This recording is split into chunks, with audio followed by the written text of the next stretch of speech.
Colic. It's very common for babies to experience colic. This is typical and normal condition that is part of the growth process. Symptoms can appear around the 10th day and may linger until 4 months after birth. The intensity of symptoms can vary from light to heavy, or symptoms may not appear at all. How to detect symptoms? Colics make the baby stressed and tense. You will see the fingers and toes clenching, the arms and legs are tense, and the baby cries intensively. On the other hand, when the baby opens its hands and feet, freezes and cries intensively, is also a symptom of colic. Did you know that 50% of the colic symptoms are caused by negative emotions of the parents? How to take advantage of that? Dear parents, stay calm and positive. Avoid the buildup of adrenaline in your body or expressing negativity and anger. This is important because the baby absorbs both the positive and the negative emotions of the parents. In relation to that, it's a fact that the newborn, the stressed parents, cry a lot more and more intensively than the babies of calm and relaxed parents.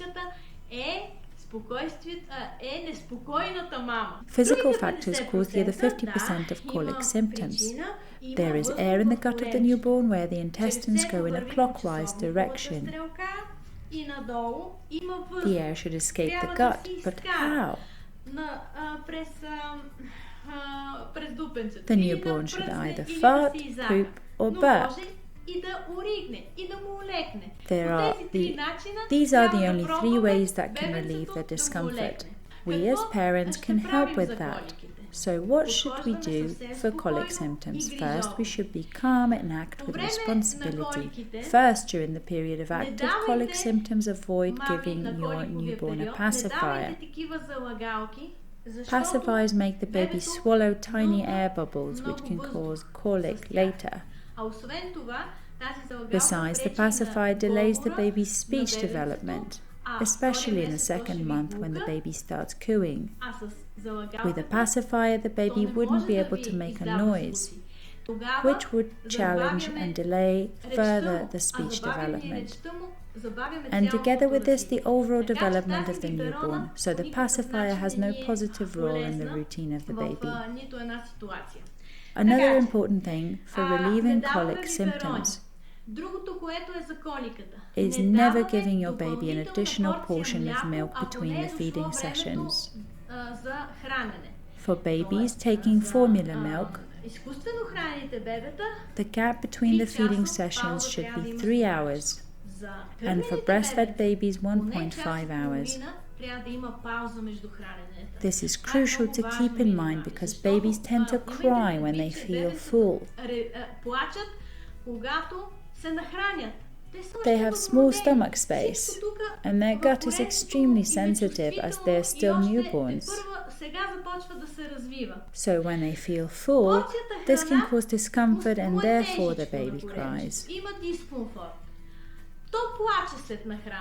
In this typical situation, the parents would give an extra portion of formula or breast milk to the baby as they think it's still hungry, but this is not the case. It's the exact opposite. Giving an additional portion would increase the discomfort and complicate the situation.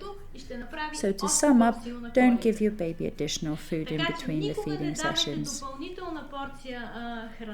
as their stomach is still not fully developed.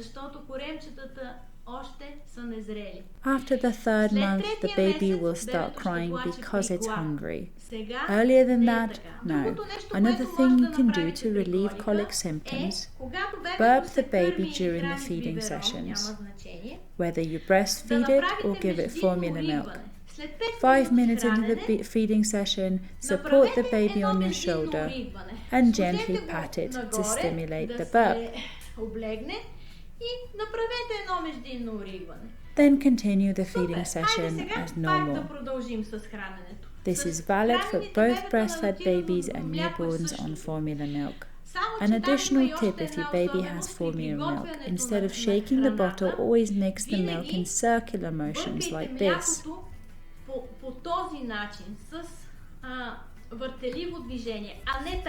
If you shake the bottle, you create foam, and the baby then ingests the tiny bubbles that are in the liquid. This creates a lot of discomfort, causing intense stomach pain and leading to pronounced colic symptoms.